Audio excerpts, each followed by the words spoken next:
You're watching Swipe, coming up on this week's show. A peek under the bonnet, we see how a racing game is made. Queen guitarist Brian May tells me how he's been taking on the virtual reality craze with a Victorian way of seeing things. And Sony finally reveals its new consoles. Welcome to Swipe. This week we've been given behind-the-scenes access at a major racing video games maker. This is where the Forza Horizon franchise is made.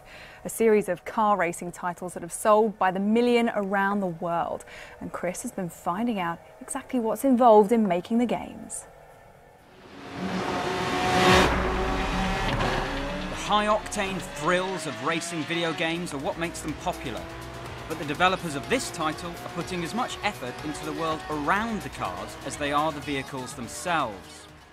The team behind Forza Horizon 3 spent months in Australia, where the game is set, capturing footage of the sky. They took over 2 million photos which they used in-game, meaning the sky you see when you play is real rather than CGI. On previous titles it was a very simple process where you just you put an image onto a background and that was your sky. We felt that that wasn't realistic enough for us, so we wanted the sky to actually light the world and the cars. The lighting in the environment is the largest thing that everyone sees. It affects everything, it brings everything to life and it gives everything a real authentic feel. Of course, that's not to say the detail on the actual cars is neglected. Once we identify which car we'd like to make, we'll send a photographer and they'll take a few thousand pictures. We'll then study those photographs and we'll start building the asset inside 3D Studio Max. In the game you can see what we class as the finished asset. You can see that, again, attention to detail is paramount. Another important part of the game is sound, and it isn't just the engine noises. The developers even captured audio of car damage. A lot of time, effort and money goes into making titles like this, and support from the government is an important part of that. The tax credits legislation that's recently come through has been a massive shot in the arm for all UK developers making games here.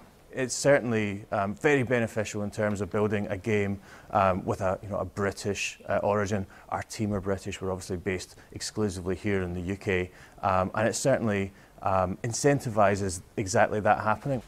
Things don't always go so well though. Earlier this year, Cheshire-based developer Evolution Studios, also known for its racing games, closed down. That's despite its most recent title, Drive Club, surpassing 2 million sales. The British games industry is a competitive market, so it's clear that companies need to innovate if they want to stay in the race. Chris Cregan, Sky News. Stay with us. Still to come, I'll be talking virtual reality with a music star. Queen guitarist Brian May is coming right up after a roundup of this week's tech news. Apple revealed its new iPhone, but there was a backlash over the decision to remove the headphone socket. The iPhone 7 will use wireless headphones instead. The company says the move took courage. We all knew it was coming, but this week, Sony finally announced its 2 latest consoles. The PS4 Pro is a more powerful version of the PS4 and will have 4K compatibility. And the PS4 Slim is, you guessed it, a slimmer version.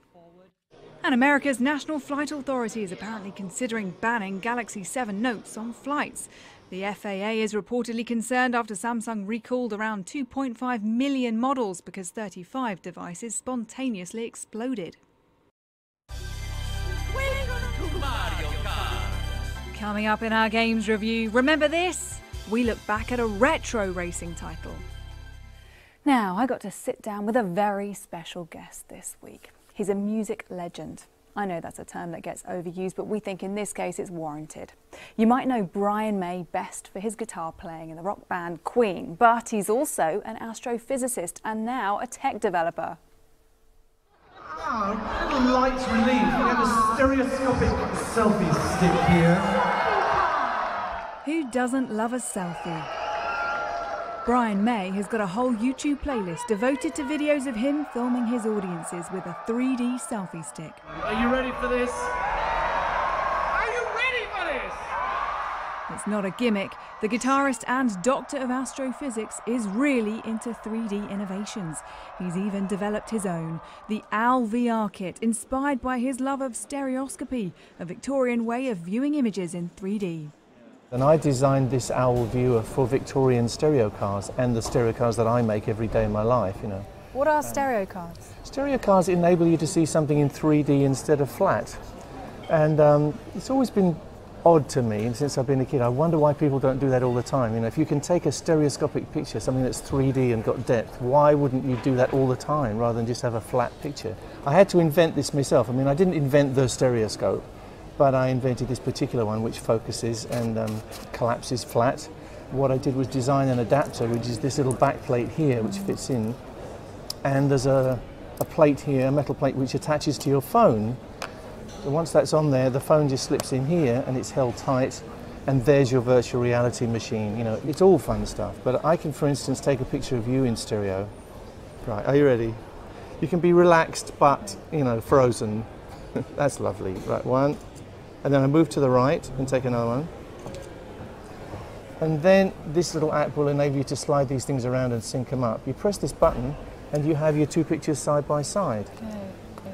Put it in the VR viewer, and you can see yourself in stereo, or your mates. And I think you'll be shocked and stunned. Tell me what it looks like. Oh wow, yeah, I can see the depth of field.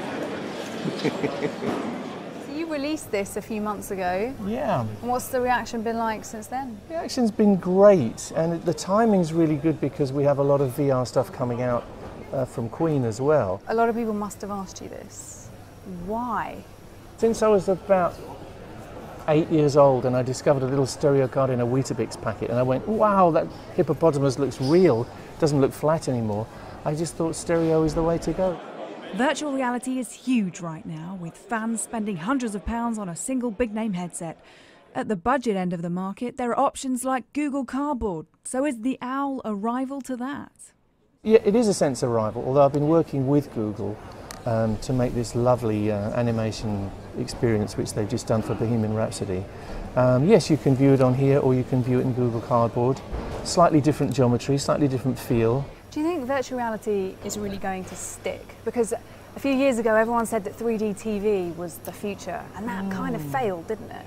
I think we, in common with the Victorians, like to have our own experience which is sort of controllable. We like to have a private world which we can live in if we want to. So I think this is something which will stay around. I actually have a slight reservation about the 360 thing, because you have to sit in a swivel chair. You see people doing this the whole time with these things, and they move around. Now it's a bit like watching a 3D TV. You don't want to be in a swivel chair cut off from reality the whole time, you know. I don't know what will stick the most. I have a feeling that the Victorians actually got it right in the first place. This is what most of us better know Brian May as, Queen guitarist alongside Freddie Mercury. But don't think for one second his step into virtual reality means he's turning his back on music. He's bringing one of his latest shows to 3D viewing. And people will be able to sit with their virtual reality machines, and you experience the concert just as if you were there, suspended in space above the audience. You can look down at the audience and kind of wave to them, and then it will take you actually onto the stage and you're interacting with us. So it's something amazing. It's something I dreamed of for a long time. Next for Brian, he's off on tour to Asia and then on to another tour in the UK. With the selfie stick though, right? I'll probably be taking the 3D selfie stick everywhere, yeah. Now it's time for our games review, where we take a look at some other racing titles. Here's Alicia to tell us what takes pole position.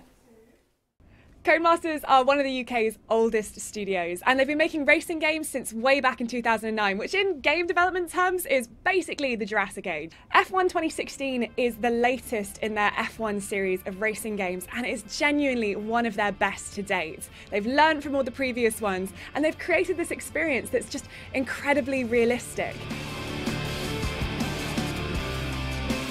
The really interesting thing about this series of games is that it addresses the issue that we often forget that racers do, professional racing drivers. That's not just about the track. It's not about the tight turns and the glamour and the glitz of being there on the tarmac.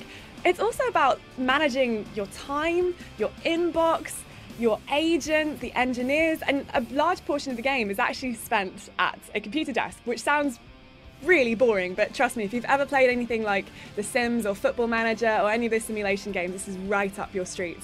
When you actually get out onto the track, it is glorious. It's just graphics so slick you could slip on them.